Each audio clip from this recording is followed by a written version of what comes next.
What's up, YouTube? This is World of Black Ops Pro, and before I get into the topic of today's commentary, which is mainly going to be about a new mechanic that Sledgehammer is adding into their game, I just wanted to ask you guys, what do you guys think of my audio quality? Because I had a few complaints about me, my voice not being able to be heard over the gameplay, and I haven't really been able to figure out why. Because I watch my videos after I make them, and I seem to hear myself fine. So just let me know what you guys think of that just by leaving a comment in the comment section. Tell me what you think of my game audio. Like, is my game audio too loud? Is my voice drowned out by the game sounds? Just let me know in the comment section. So yeah, so the other day, a few days ago, T-Marn made a video talking about one of Condrey's tweets on Twitter, talking about this new penalty box system they're having. They're going to bring it back from Black Ops 2. Now, you guys don't remember, in Black Ops 2, they had a probation system. So, essentially the same idea here. If you back out of a game, you get put in the penalty box. So, essentially, you can't connect to Advanced Warfare for a set amount of time. So, I think it's going to be longer than 2 minutes, because some guy on Twitter just said, Condrey, can you punish people who keep backing out games for 2 minutes or something? And he replied longer, which meant that he's probably going to do it for 5, and I think it's going to be increasing over time. So if you keep backing out, if you're a repeat offender, I think you're going to be, the times that you are in timeout is going to keep going up and up and up. Now, this is going to be applying to both ranked play and pubs. Now, in ranked play, this was desperately needed because until now, there really hasn't been any negative repercussions for that matter, for backing out of a league play game, or ranked play, whatever. Yeah, and I understand you definitely need a negative punishment, essentially negative consequence, for backing out of a ranked play game, because it's all about winning the game, and if you back out, yeah, there definitely should be some sort of consequence there. But pubs? Really? Why would they put that in pubs? I don't really get it. I'm not really sure what they're trying to do here, whether they're trying to cater to MLG again, trying to make this tournament-based when it's supposed to be a casual arcade shooter. I'm not sure why. Because, this game seems to be catered to MLG, just ridiculously. You got skill-based matchmaking, you got... Now you got backing out penalties. I mean, really, this is practically ranked play. Pubs, why even have a ranked play then if pubs is just gonna play ranked play? I don't get it. But yeah, that's really, they're just gonna be adding that, and it's not for dashboarding like it was in Black Ops 2. If Black Ops 2, if you guys don't remember, if you dashboarded, it would give you a probation after warning, and then it give you probation for 5 minutes if you kept doing it. But this is just going to be for normal backing out. So, if for example, if I'm in a really laggy lobby, and I'm on a 1-bar, and I can't play on a 1-bar connection, I decide that, okay, I don't want to spend 10 minutes just, skipping around corners, and not being able to hit anything, and I back out, I'm going to be put in a penalty box and not be able to play Advanced Warfare for a set amount of time. There's lots of reasons for people backing out. Maybe they don't want to be quickscoped, maybe they don't want to be shotgunned. Maybe they're just the people who they're playing against are playing like douchebags, or they're being really annoying. So there's plenty of reasons to back out, But Sledgehammer doesn't realize that. They think that, okay, people back out and they're ruining the game, so we're going to put them in these penalty boxes, and, this isn't going to be good for the game as a whole. The game has a diminished fan base, a dwindling fan base, as a matter of fact. And by doing this, you're just going to alienate the few supporters this game has left. I mean, think about it. If you're still playing Advanced Warfare, you're probably on the fence about it, is this game really worth my time? Or, you're probably wondering that. And then, if they put this in here, if you get, for example, you keep backing out because maybe you're getting into bad lobbies, the kids are already using ASM1s, they're using shotguns, there's quick scoping, and you back out, you might be getting a lot of penalty boxes, timeouts, essentially. I mean, is it fun to play a game that keeps constantly putting you in timeout? I mean, I don't think so. I wouldn't continue playing that game if I were you. I mean, Advanced Warfare is going to be dead by April. I made that prediction a few months ago, I guess, and you know, it seems to be true. I mean, Sledgehammer just shooting themselves in the foot by doing this because I mean, how is this going to help get more people on Advanced Warfare?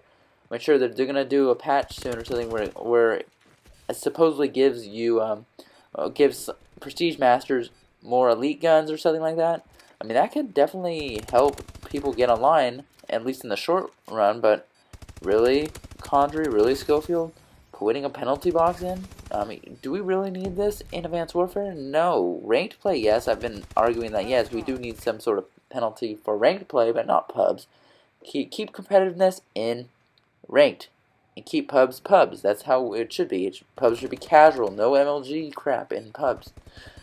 Okay, now enough about that, but as you guys can see in the gameplay, I do have the Ace in 1 Speakeasy, which I just got off a supply drop the other day. Now, you know, in the nearly 3.5 months, well, in the over 3.5 months that this game has been out, this is the first elite gun that I feel that I've gotten that I feel can compete with other guns in this game, like the Strider, the other Speakeasies, Insanities, Bow, Obsidian Steeds. I mean, this is the first gun I got. Like, out of that, all the other stuff that I got out of the supply drops have been crap. And what I've realized that, okay, this game's only fun if you have the best guns in the game. If you don't, this game is an absolute nightmare. And even then, this game's not a very good game. I'm not saying this game's good at all, but I'm just saying this game is definitely not fun to play unless you have a good elite guns. If you don't have that, then, you know, you might as well just return this game to GameStop.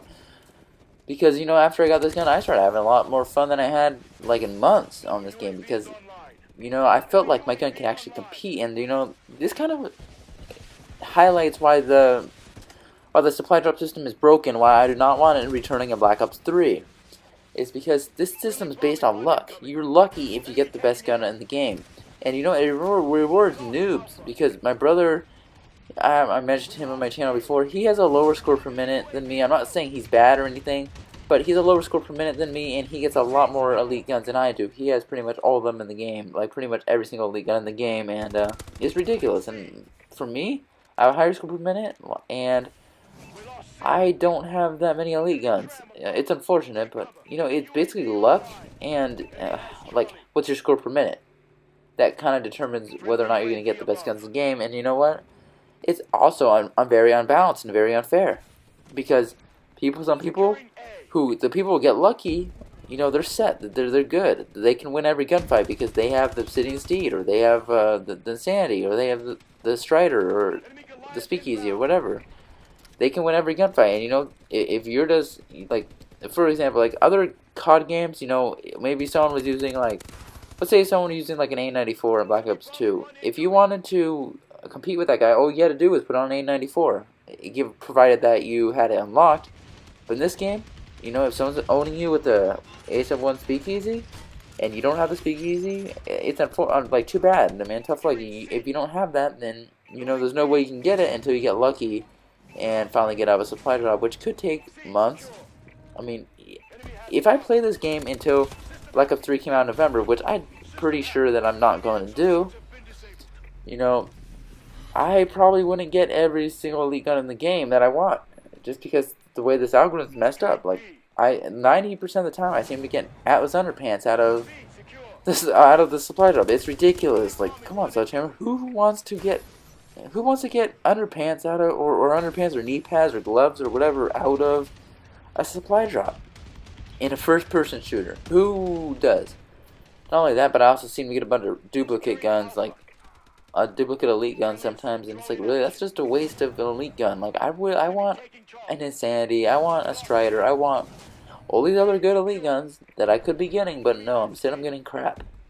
So that definitely needs to be fixed. I don't think it should be in Black Ops 3, because, you know, it's unbalanced, because if you get something, like, really good, and the other players on the other team don't really have the same opportunity to use that, because, you know, it's basically just luck. You know, if you get like, some guns, it can be definitively said to be better than others. Like the Obsidian Steed can be definitively said to be better than a base bow.